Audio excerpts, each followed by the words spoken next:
How to fix error code 268 in Roblox. So the first step for solving this error code 268 might be restarting your computer at first. Restart your PC and relaunch the Roblox player again, and you might be able to solve this problem. But even after restarting your PC, if you're not being able to open the Roblox, simply go to Control Panel and uninstall your Roblox player.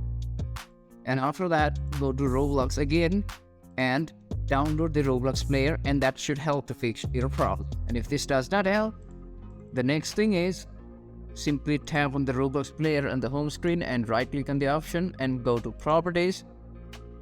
And here you can see Compatibility.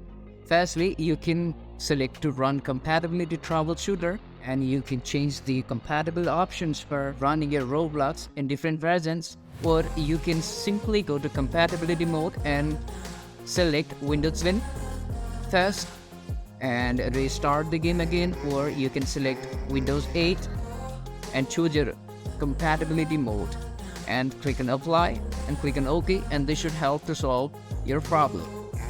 So the first thing is restart your PC again. If that does not help, uninstall and reinstall the Roblox player again, and even if that does not help, change the compatibility option for Roblox player by simply tapping the Properties and running down the compatibility options. You will be able to solve this error code 268 problem in Roblox. Win first and restart the game again, or you can select Windows 8 and choose your compatibility mode and click on Apply and click on OK, and this should help to solve your problem. Compatibility options, you will be able to solve this error code 268 problem in Roblox.